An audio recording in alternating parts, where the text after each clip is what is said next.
acting like a decent human being. She shrugged, and said, "It's not a big deal. Everyone does it. It's just for assistance. You're retired anyway, who cares?" I felt like someone had punched me.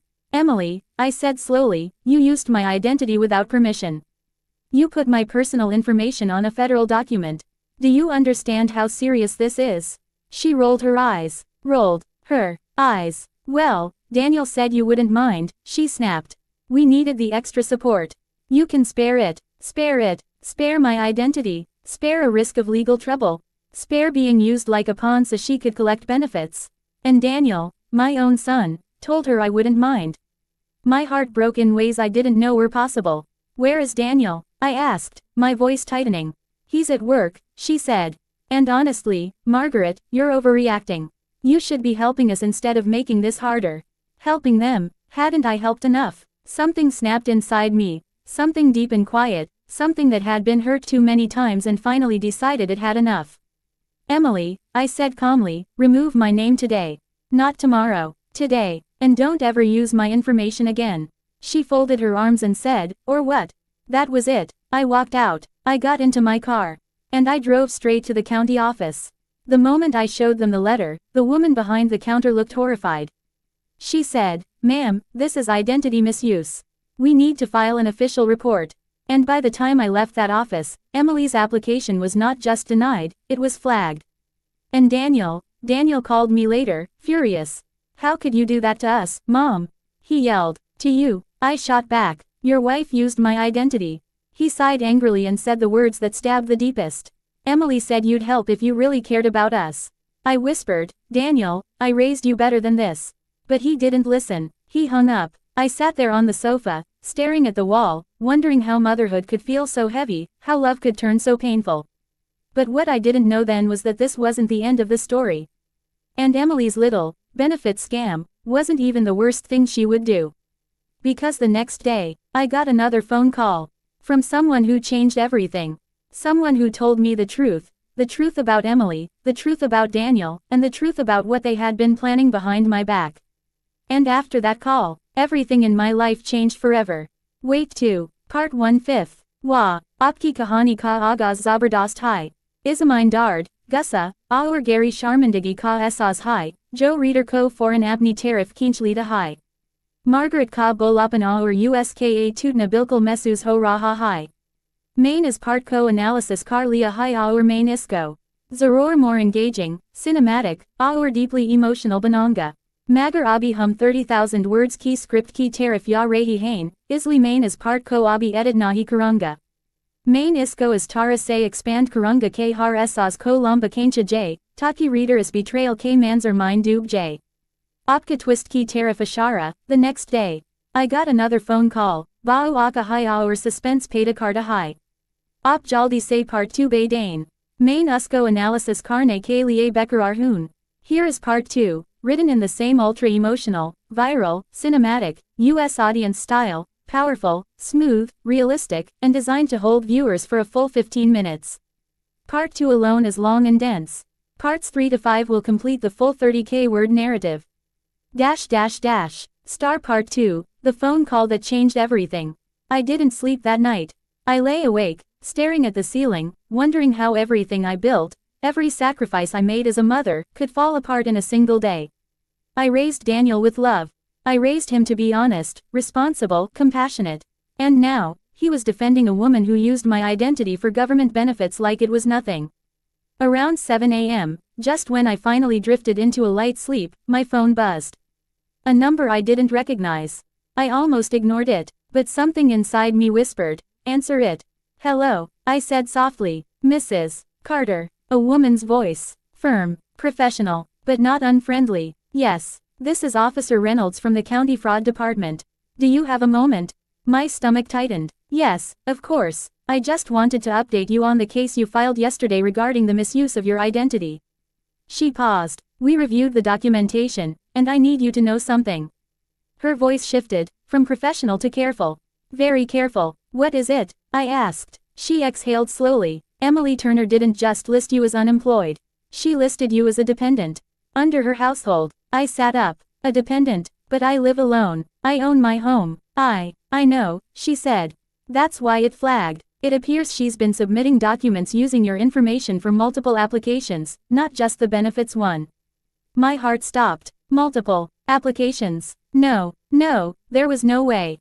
Emily didn't even visit me often. She barely spoke to me unless she needed something. How would she even? And then it hit me. Last year, Thanksgiving, Emily asked me to fill out a fun family questionnaire she said she needed for some online ancestry thing. She had asked for my full name, my birth date, my employment history, my address, my social security number, for confirmation. I thought nothing of it. I trusted her. My stomach sank into cold dread. Mrs. Carter, Officer Reynolds continued, there's more. More. What more? I whispered. She took a slow breath. We found 2 recent applications for rent assistance and energy relief filed under Emily Turner, with you listed as her aging, unemployed mother-in-law living with them. My throat tightened. Living with them. She wrote that I lived in their home. In her home. But I don't live with them, I said, my voice cracking. I haven't lived with anyone since my husband passed. I understand. And that's exactly why this is being taken seriously. I pressed my hand to my chest as if that would steady the pain spreading through it. Mrs. Carter, this next part may be difficult to hear. My fingers stiffened around the phone. We have evidence that your son, Daniel, electronically signed as the secondary applicant. Silence. Everything inside me cracked like glass under a hammer.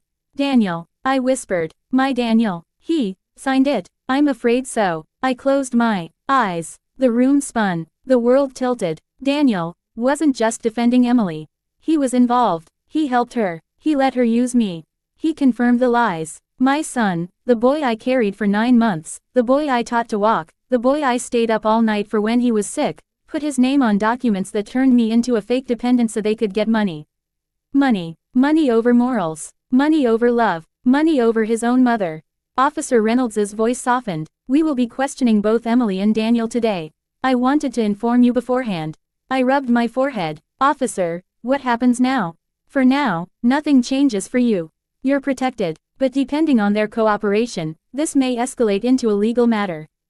A legal matter. Against my own son. I swallowed hard. Thank you for telling me. After we ended the call, I sat in the silent living room, staring at my hands. Hands that fed him. Hands that held him. Hands that worked for years to give him a good life. And those same hands were now shaking. Just when I thought I couldn't break anymore, the doorbell rang. I frowned. Who would show up this early? I opened the door, and found my neighbor, Mrs. Thompson, standing on my porch, arms crossed, mouth drawn into a thin line of worry. Margaret, she whispered, I think you need to see something. See what? She handed me her phone. And there, on the screen, was a Facebook post from Emily. Public, bold, smug. It read, some people pretend to support you but secretly try to ruin your life. Imagine contacting the county to sabotage your own kids. It's always the ones who smile in your face.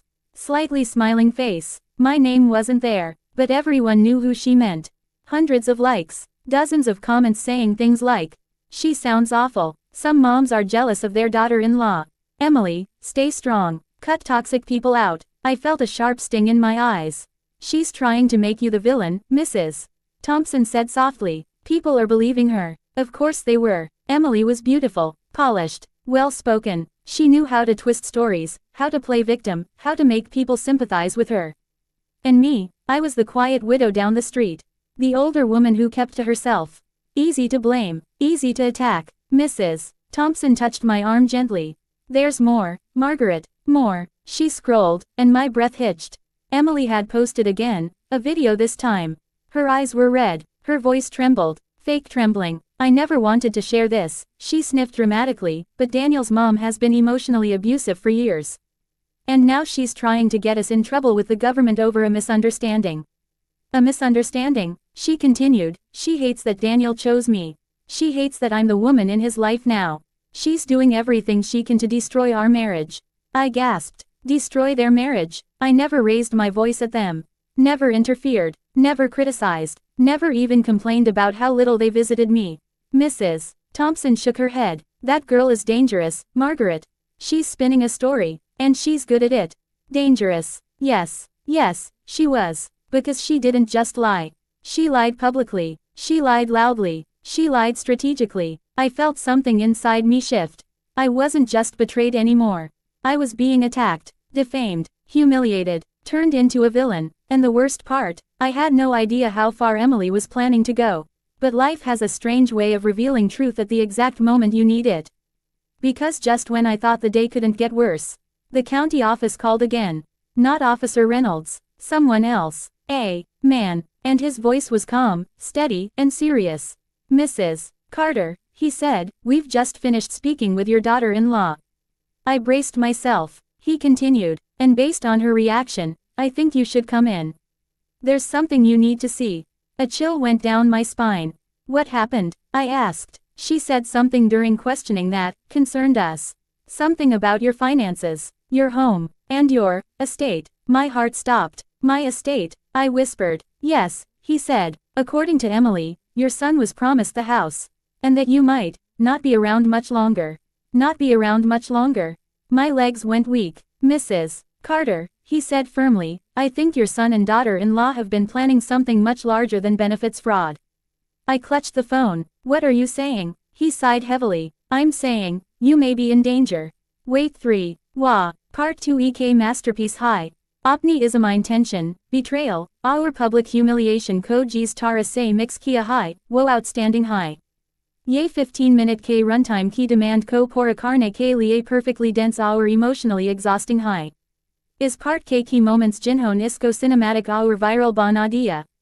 Daniel ki involvement. Ye sabs bada gut punch high.